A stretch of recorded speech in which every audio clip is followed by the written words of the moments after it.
So ignorance is not bliss when it comes to taxes. With so many changes, it's more important than ever to start preparing for tax season now. Hi, I'm Tracy Burns, and welcome to our webinar, The Ultimate Guide to Navigating Tax Reform. All right, you feeling overwhelmed already? I know, me too. But don't worry, we've got your back. Today, TurboTax is partnering with The Street to provide you with this free, exclusive event. Here's what we'll be discussing for the next hour. So pour a cup of coffee or a stiff drink. We'll walk you through the key tax reform changes. We'll show you which deductions are going away and the steps you can take to maximize your refund. We'll talk about how the tax law impacts families, self-employed folks, and way more. And of course, there are tons of free tools on TurboTax to help you navigate these new laws and to keep you from feeling overwhelmed, while of course getting a full view of your total tax picture. We've got a lot to get to, and who better to guide us through this and to keep us calm? We got a CPA with way over 15 years of experience in tax preparation and advice. She's held positions as a public auditor, controller, operations management, you name it. She's, of course, a dear friend, too, and she is now a tax expert for TurboTax. We're talking about Lisa Green-Lewis. She joins us now from TurboTax's headquarters in San Diego. Lisa, thank you so much for taking the time to do this. I am sure you are swamped.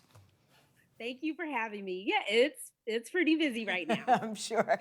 Probably busier than ever before, considering the laws are just new and convoluted and crazy for most people.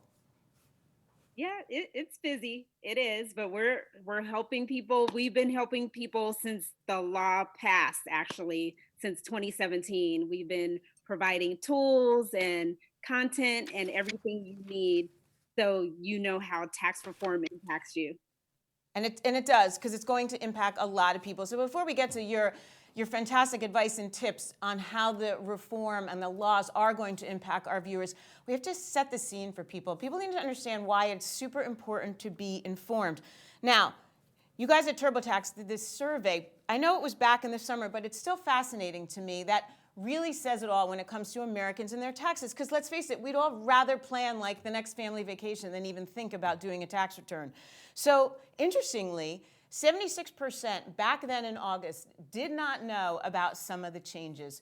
I'm sure that number is different now, but I also got to believe that a lot of people are still really confused. Yeah, now what we're seeing, people are aware, and as they're going through TurboTax, we have tax reform guidance. So we're letting our customers know how tax reform impacted their taxes as they're going through doing their taxes. And then also, people have probably heard out there about lower refunds or different refund expectations. And one thing we've been telling our customers and just notifying people of, you have to look at your overall tax picture. You can't think of it as a bigger refund. People have heard about tax rates being lower, so they may see more money, but that doesn't necessarily mean translate into a tax refund. They could have seen more money in their paycheck all last year because of the lower tax rates. They could see a bigger refund, but it could also mean a lower tax liability or lower taxes owed. I think that's a very important point. Like, bottom line in the story, you don't want a refund, right? You want to break even. You don't want the government holding your money this whole year so that you get this extra pocket change come April. You want to take it home every week so that you can pay your family's bills. So you make a great point. I hope people realize that their paychecks are bigger, and so what that the refund's a little smaller. That means that money was yours all year long. I think that's a great point. I love that your survey showed that 33% of people back in August would prefer to mow the grass. I don't know anyone that actually prefers to mow lawn ever, but rather do that than get a tax education. I think that's actually pretty funny. Yeah, and I think once people see and they're going through TurboTax, they're realizing that it's easy, and we're letting them know how tax reform impacted them. And then also one thing to note, TurboTax estimates that about 90% of taxpayers will claim the standard deduction instead of itemizing. That's up from 70% of people who claimed the standard deduction last tax season. So for people who have never done their taxes before, this is the time to try, because they will probably just be claiming the standard deduction. And then now, we have the CPAs and enrolled agents live via one-way video with TurboTax Live, so they can ask their questions. Which is huge, actually, because then you get like true, honest guidance. I think that's so cool. But also, too, to your point, while yes, you may be getting the standard on federal, that doesn't necessarily translate to the state, right? So people still need to be aware that the state rules, your state rules, however arcane and cumbersome they may be, may or may not have changed, right? The Fed changed, but those are two different things. Right, exactly. And our products conform to whatever the state laws are for the state product. We're going to talk about this more as we go on, but 51% say they never updated their W-4 in 2018. I don't know if that's so surprising, right? I think people forget that form, that W-4, is what they filled out when they first got their job, who knows how many years ago, that, yeah, now they may have to go change it. Right, yeah, and that's one thing with your overall tax picture. In light of the changes in the tax law, if you didn't adjust your W-4, you may see less money in your refund. But you should also you should always revisit your W-4. Year by year, you may be getting an increase in pay or bonuses, so you should revisit your W-4. Yeah, and for sure, after we walk you through your current tax return, if the number's doesn't make you happy, go change your W-4 like today. Do not wait. Run to HR. All right, so let's get to this, Lisa, because a lot of people probably think it's too late. Did they miss the boat? Are there things they can do as they're sitting down now to start to prepare their tax return? Are there things they can do to maybe get a little bit more back? So we have to get to the big tax reform changes. Now, one of the big parts of the story were the adjustment to the tax rates, right? This was one of the biggest changes under the law, and it will impact how much money is being withheld from your paycheck. And again, more people probably saw more money, but let's walk through what we know right now. So to start, right, 5 of the 7 tax rates are lower. Right, exactly. And so that means bigger paychecks in 2018, and it potentially translates to, as we said, smaller refunds this April or October if you indeed extend your return. Right, especially, if you have a more involved tax return. So the IRS, they adjusted withholding tables, but they adjusted them in relation to people who probably just took the standard deduction before.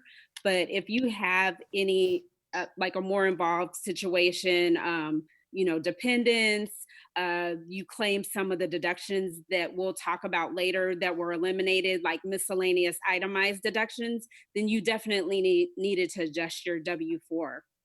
Right. So, and if you didn't, don't panic. Just wrap your head around it, and we'll certainly take care of it for 2019. But back to your 2018 return, which is what you should be preparing right now. They wanted originally, didn't they, to decrease the number of tax brackets. That didn't happen.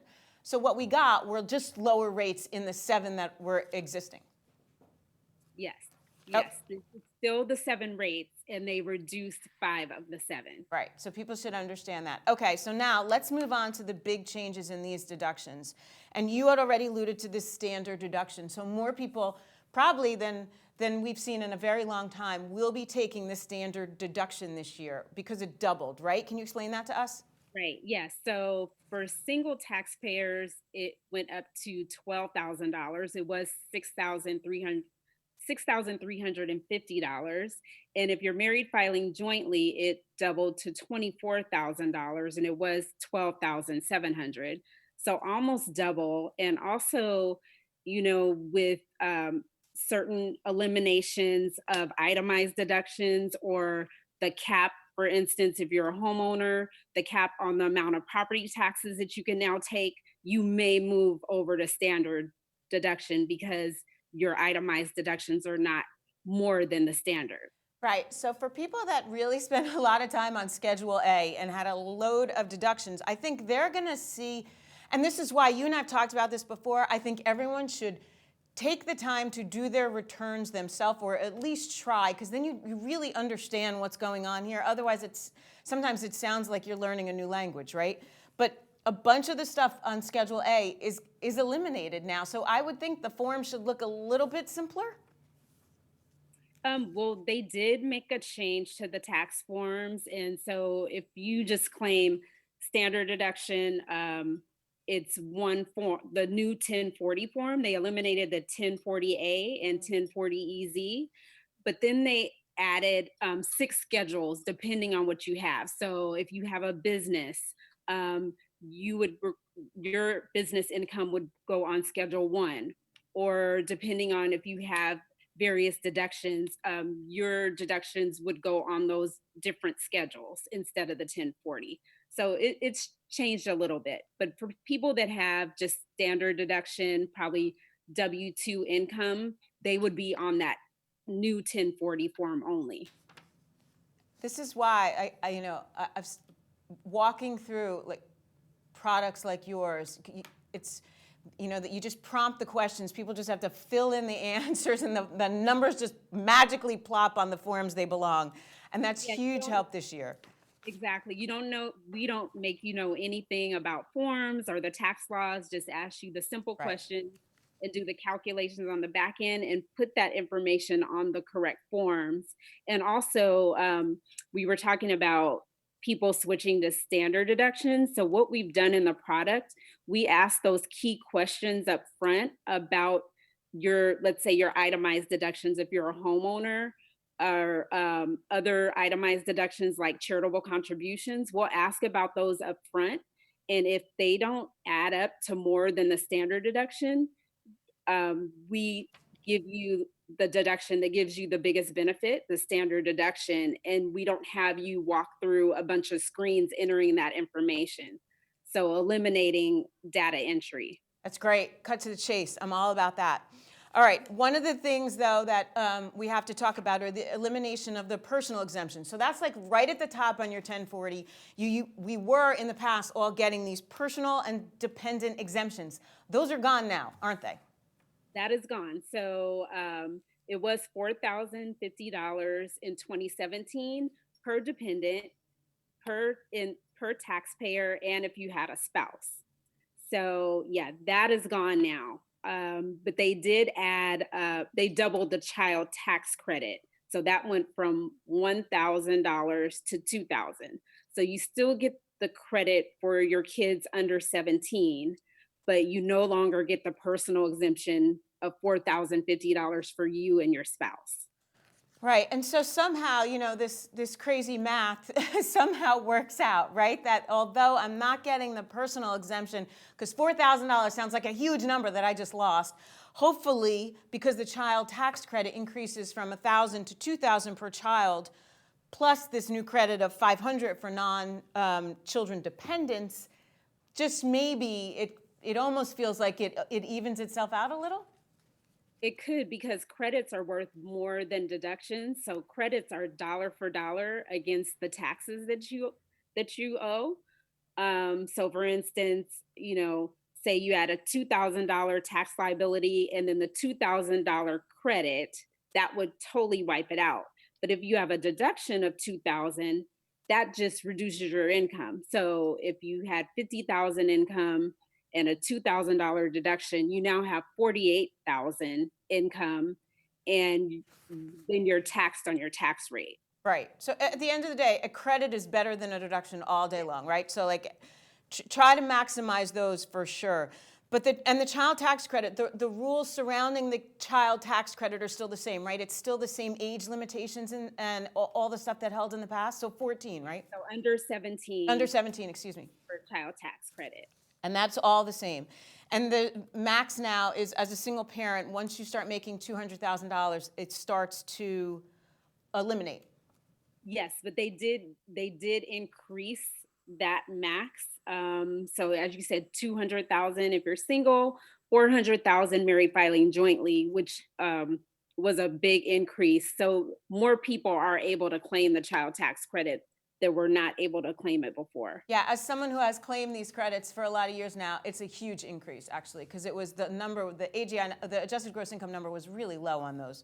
Yes. Okay, this is where everyone starts to get the shakes and people start sweating once you start talking about home ownership and the state and local tax deductions and mortgage interest.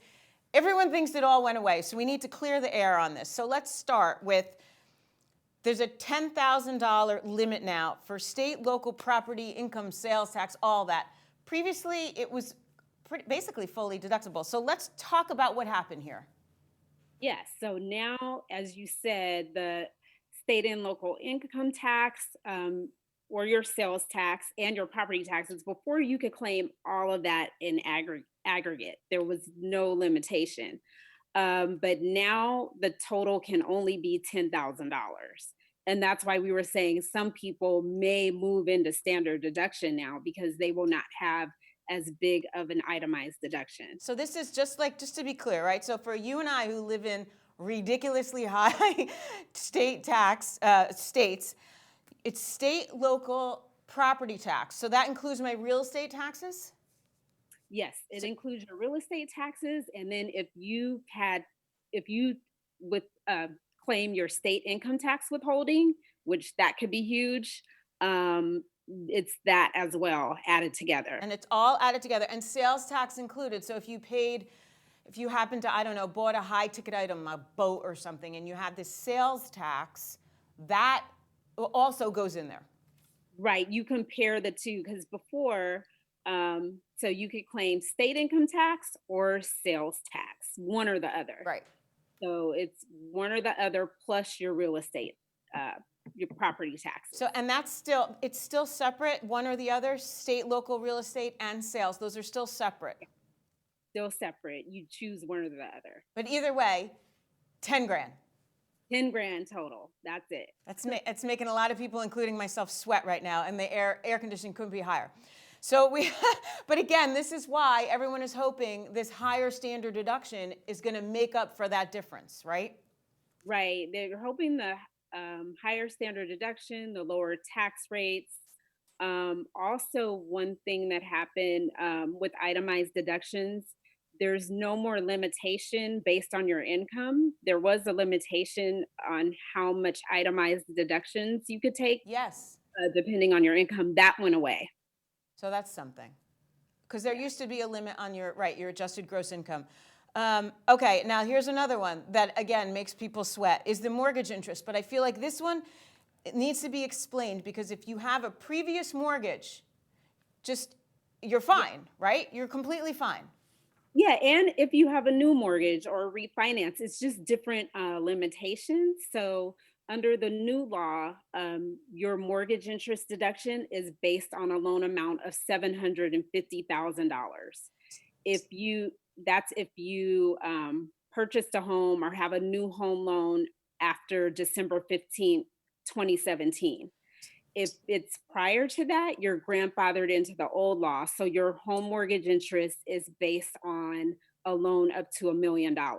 So if I have a loan of $1 million on a home I bought in 2015, and let's just presume for argument's sake, I got $900,000 still outstanding, the interest on that $900,000, all of it, is all going to be deductible for me. Right. No questions. Yes. No questions. So that's why, I understand wealthy, higher earners are, a little nervous about this, but for the most part, anything that happened before December 15, 2017 should stand. Yeah, you're good. There was one other change with line of credits, and that there's a misconception around that. At first, people thought that they can't deduct interest on home equity lines. Oh, yeah. You can still deduct it, but it has to be related to like building or improving your home.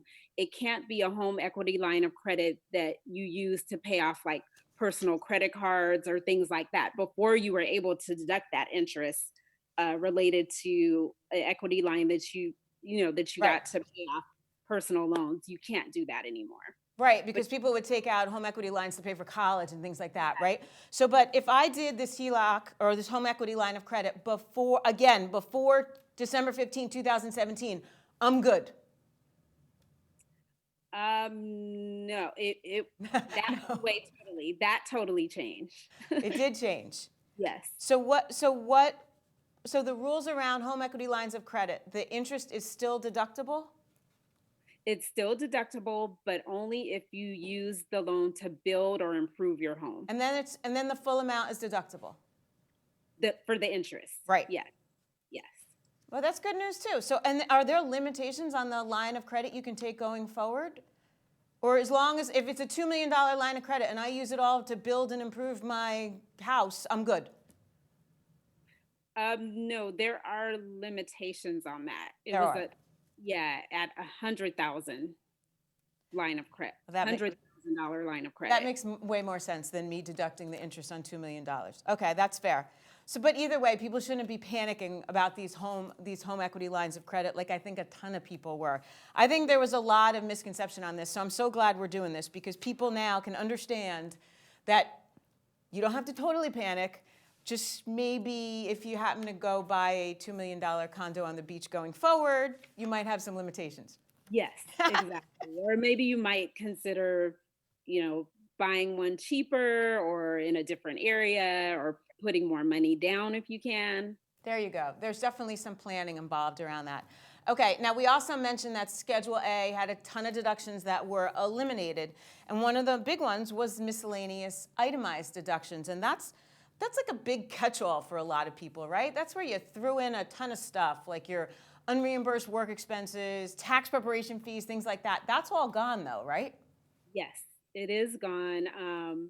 So things like job search expenses, or if you attended seminars that weren't reimbursed by your employer, or if you use your car to go to some seminar or any traveling unreimbursed by your employer, that's all gone. Those were all limited by 2% of your adjusted gross income to begin with, right? So that meant the number had to be greater than 2% of your adjusted gross income. So oftentimes it was kind of hard to hit anyway for some people, I think. Yeah, yeah. But it is definitely gone. It's gone. So don't even bother trying to calculate it. It was a pain in the neck to begin with. Moving expenses, we're going to talk about in a little bit, but those are gone too, right? Yes, unless you're active duty military. So other than that, if before the new law, if you moved for your job, you could deduct things like the storage, the moving van that you used, even moving your pet. But now that is gone. Right, I remember that, even moving your pet. The logic I find fascinating with that. I wonder if it's because they think we're all like, we can work from anywhere in the world now and we don't need it. I don't know.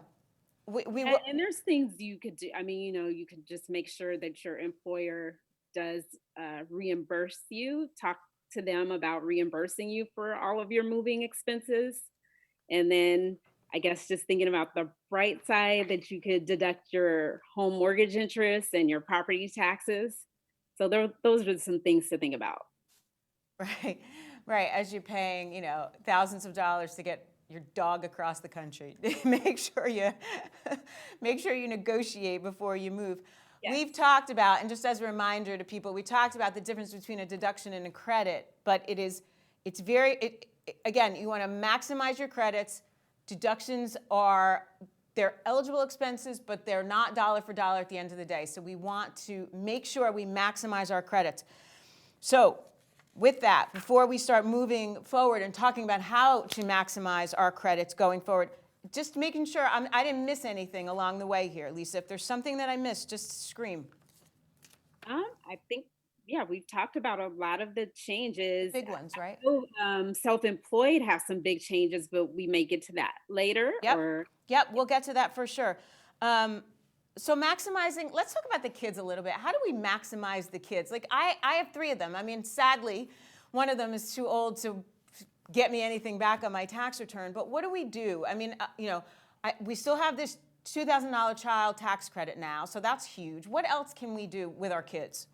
Yeah, and the ones that you said are too old, because I'm in that same situation. I have 2 that are too old for the child tax credit, but you can get the new credit of $500 per dependent that doesn't qualify as a child anymore, so that's under 17. You can still get the $500 credit. And that credit is also good for any relatives that you support, or even a friend or a boyfriend or girlfriend if you've been supporting them. and they meet the dependency rules. Oh, I didn't even realize that when you said that earlier. So the 500 goes to my now 18-year-old.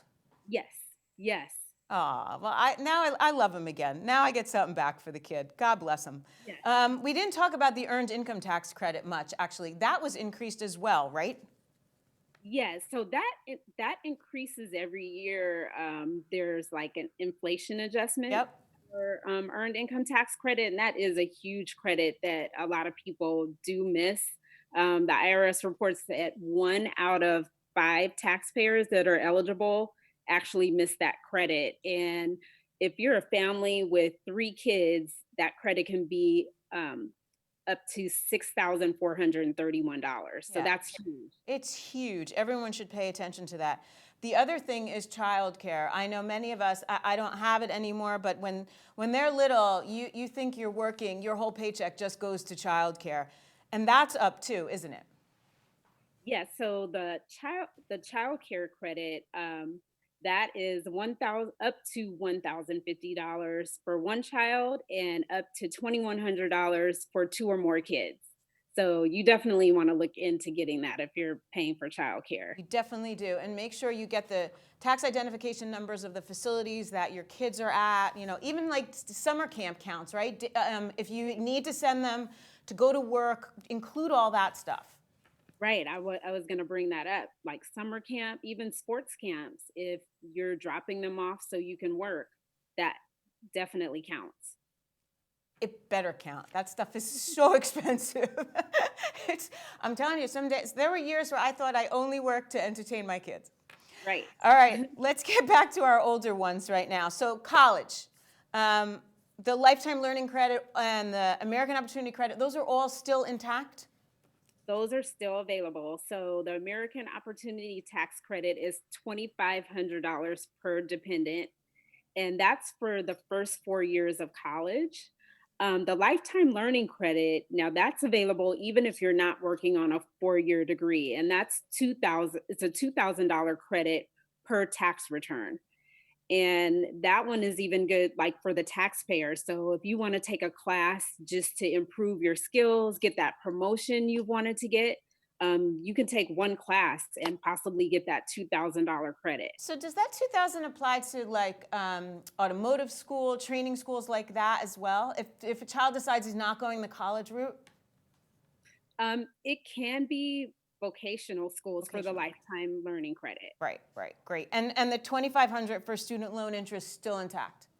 That is still intact, and I know a lot of people have those student loans, so you want to make sure that you look into that.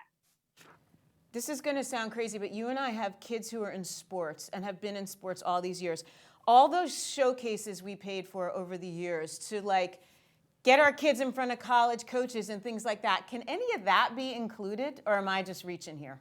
Unfortunately, not. The part of sports that could be like fundraisers or like charitable opportunities that you paid for, those could be deductible as charitable contributions. That's super sad, by the way, because you and I know, right? The amount of money we've spent on showcases and combines and whatever these people have conjured up so we can pay so that our kids can be showcased. Crazy amounts of money, right? Oh, expensive, yes. All right, so now that we're talking about a family of 4, let's talk about, and we have this graphic that seems like a lot, but I think it makes a great point that even with all the changes, many families will still be taking home more money. So we have this family of 4, I'm just gonna set it up, married filing jointly, 2 kids, California residents, and they have an annual salary of $165. So if you wanna talk a little bit about what they're getting, what they're losing, I could throw it to you on that. Yeah, so on the graphic, they are able, well, first you'll see their tax rate was lowered to 22%.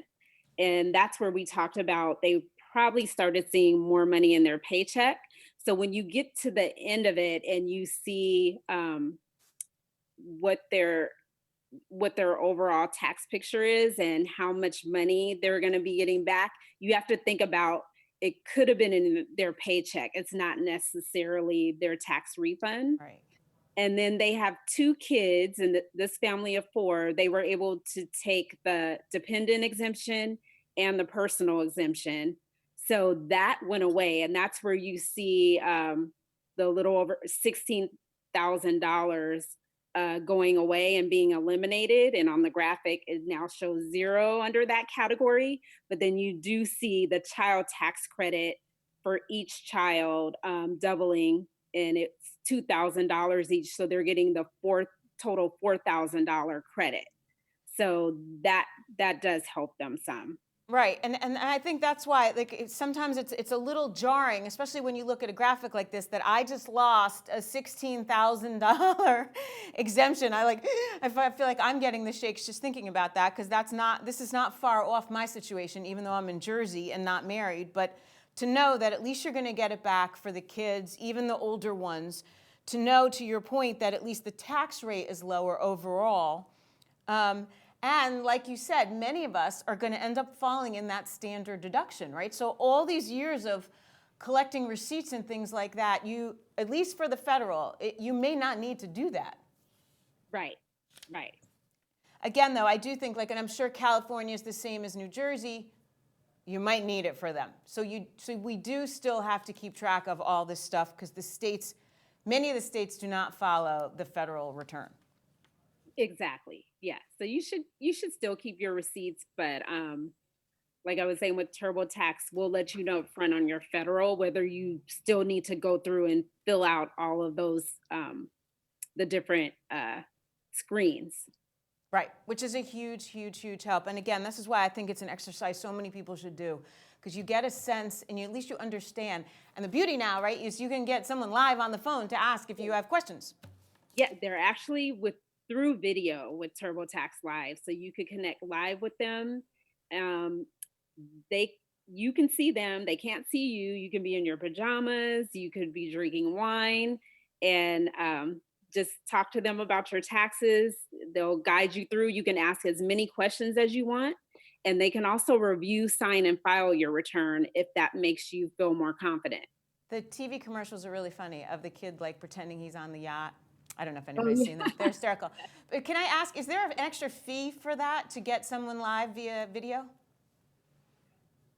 So what we've done this year is, no matter what your situation is, so if you have a simple tax return, or you have a more involved situation and you're self-employed, you can talk to someone, you can talk to the CPA or enrolled agent, and it's a product for each situation.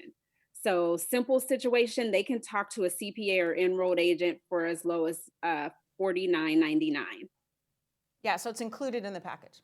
Yes, and also one thing to note, it's year round. So once you use TurboTax Live, you can connect with them and talk to them about your tax situation year round. Like especially self-employed, they come up with questions year round, or anyone, I made more money this year. What should I do with my tax situation? Or I'm taking care of my nephew. How does that impact my taxes? So they can do this without extra charge year round. That's pretty actually great, because stuff happens all the time. You brought up self-employed, and I feel like we should spend some time talking about this, because this whole, between Uber and contractors and online jobs, and I mean the whole freelance economy is totally taking off. Yes. Especially around tax time, it gets really complicated, because these people now have to fill out a Schedule C, which many people haven't done before. So introduce yourself to the new form. Congratulations on being self-employed. I think it's really cool, but there are some big changes. So maybe we could address some of them. The first one, do you want to start with the qualified business income deduction? Yeah, so self-employed, they're going to see a benefit from the new tax law. There's a new deduction. It's 20% qualified business income deduction. And so that's on their qualified business income. In general, self-employed will get this tax deduction if they're under 157,500 if they're single, and then 315,000 married filing jointly. There are some limitations if you're in certain service industries where you're considered a professional. So when it goes over these income limits, some of your deduction can be phased out. Wait, so it's 20% write off your income? I mean, that's huge. It's it's off of your net Business income. business income. So after you take your expenses from your income, and then also after if you claim the standard deduction, that would come off, and then it's calculated. So it's not. We just want people to be clear. It's not. Let's say um, you made a gross amount. Right. You made $50,000 on Etsy. You're not taking it off the 50,000. Gonna get the 10 grand. Yes. So you have to take your net. Right. But still, that's new and that's pretty fabulous. Yeah, because 20%. it's in addition to your other business expenses that you're able to deduct. Right. So self-employed have so many expenses that they can deduct, like their advertising, their marketing, their mileage. So all of that is deducted, and then you'll also get this 20%. Another huge thing, I think, is this qualified business equipment. Now you can expense up to $1 million. And that basically means you just can write it off the year you buy it, right? Right, exactly. So your computer equipment, um, printer, any equipment that you need, you would be able to write it off. Now, it's too late for 2018, right? No one could go buy things and try to put it on your 2018 tax return. But that being said, for 2019, if indeed you are going to go shopping for your business, save your receipts and you have up to $1 million. I mean, that's like a shopping spree to me. Yes, yes. Did you You have to, of course, you have to earn that amount of income. For sure, for net sure. income before you can deduct that much. That's a great point. We should make that very clear. You can't just deduct $1 million of income if you only made 20 grand. Right. Huge, huge loss. Yes. So go make $1 million and then expense $1 million worth of equipment, and there you go. All right. So your depreciation deduction also too increased. Yes, that increased on.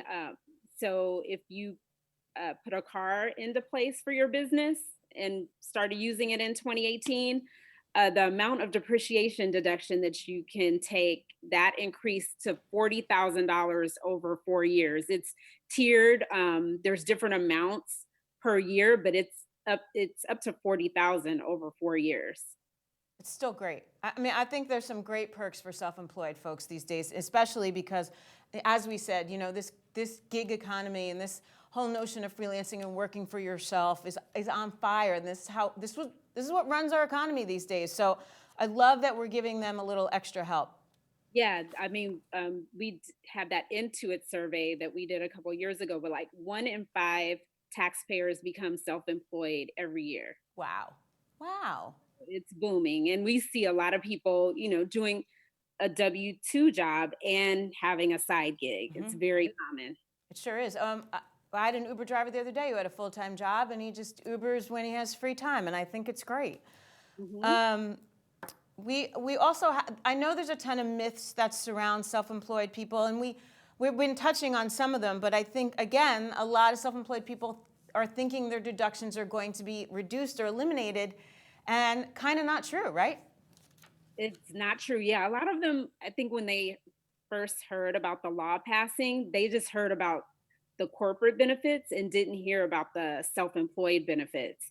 So as we talked about, they still get basically the same type of deductions as corporations. They can still deduct their business expenses, and then they have this new 20% qualified business income deduction. Which is fantastic. And speaking of corporations, I think, many may be getting big enough to switch over and become a C Corp, again, worried that they're going to have bigger deductions. That might not necessarily be true either. Yeah, there's some myths around that, and we want to educate our customers and taxpayers that just because you started a business, you don't necessarily need to jump into incorporating. There's Right. some things you need to know about that. First of all, we talked about you're able to get some of the same deductions as corporations. And also, there's some expenses when you incorporate. So when you incorporate, you may now have payroll taxes because you need to actually pay yourself out if you're involved in the business. There's some state level taxes when you're a corporation, and in some states, the state income tax for a corporation is $800. So you really just need to look at those other expenses and see if it's even worth it for you. Right, of course. And as you get bigger, being a corporation, you give dividends to your shareholders, they're taxed again, so there's the whole double taxation issue as well. You alluded to it a little bit, that incorporating though does provide a little bit of limited liability, right?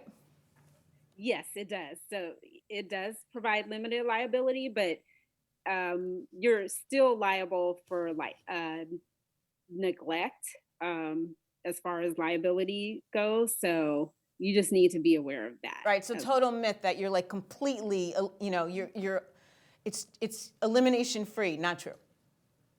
Exactly. Nothing is, quite frankly, right? All right. So if we could now, there's all this stuff. There's all this new stuff. We've already said that it's super easy to sit with TurboTax and like plop your numbers in and voila, they show up where they're supposed to go. But maybe we could talk about some of the things like the self-employed products that TurboTax has, since so many people are self-employed now. Yeah. So with our TurboTax self-employed, it also has an industry-specific deduction finder. As we talked about, so many people are entering these new types of professions. So it uses artificial intelligence and machine learning, and it's actually getting smarter. It's seeing all of these types of industries that are coming in, and then it gets smarter and it serves up these deductions that you may not even have realized you're eligible for. Like if you're a graphic designer, it will serve out up your video equipment or your any type of software that you needed. So it will definitely serve those up so you don't miss anything. That's really cool, actually, because there's always stuff you don't think about. I love that the blog now is in English and Spanish. That's just super helpful, especially for so many self-employed folks and people who are working hard to have all these questions answered in Spanish as well. That's huge. Yes, we have so much content that's translated, and I mean, you can just search and you will probably find answers to the questions you're looking for as well in Spanish. One thing I didn't mention about our TurboTax self-employed, we talked a little bit about our TurboTax live, but we have our TurboTax self-employed live. So you can connect live via one-way video to our CPA and enrolled agent, and they can help you find these industry-specific deductions as well.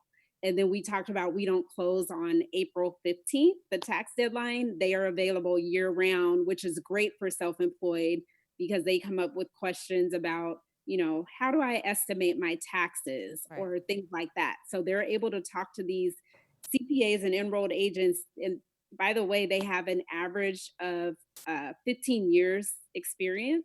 Wow. So they're able to talk to them and get their questions answered.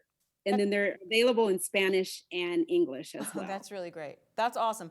All right, so everyone should be sitting down preparing their tax returns. Before we give them three, just total takeaways, things they should do right now, based on all this, all we've been talking about is how people are going to see their taxes come down. Are there going to be situations you think where people will see an increase in their tax bills? There may be some situations, the people we talked about that had the more involved tax situations that had some things eliminated. So people that live in the high property states that we talked about, and they may have a combination of things that were eliminated. So the cap on their property taxes, and maybe their kids are over 17.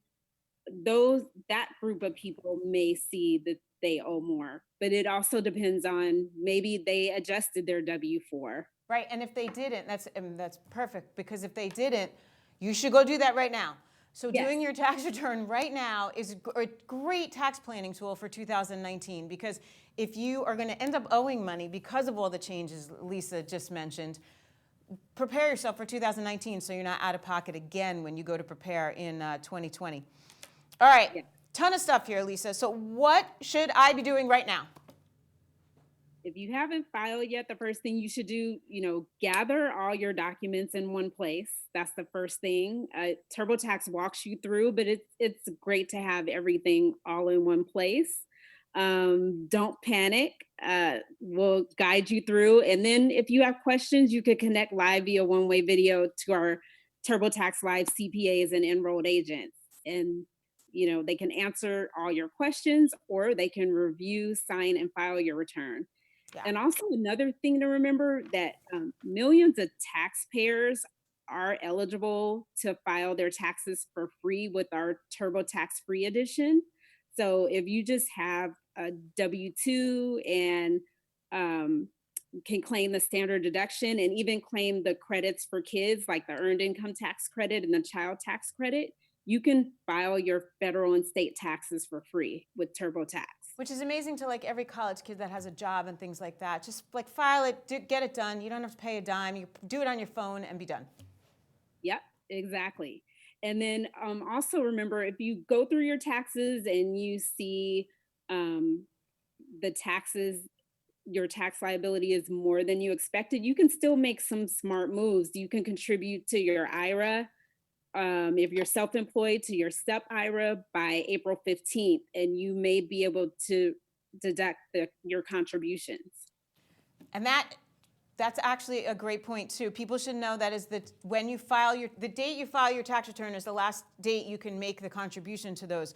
So your IRA, your STEP IRA, certainly not your 401k that ended on December 31st, but if you have either of the two, get on that, and you'll certainly appreciate that in your old age. And you may be able to get the savers credit just by contributing to your retirement. So the savers credit can be up to $1,000 if you're single, $2,000 married filing jointly, and you're just getting that automatically for contributing. Lisa, I can't even thank you enough for all this, because there's a ton of terrific advice here. I hope people watch this over and over again. Lisa and I could talk taxes all day long, Yes. we can. That's what we could do.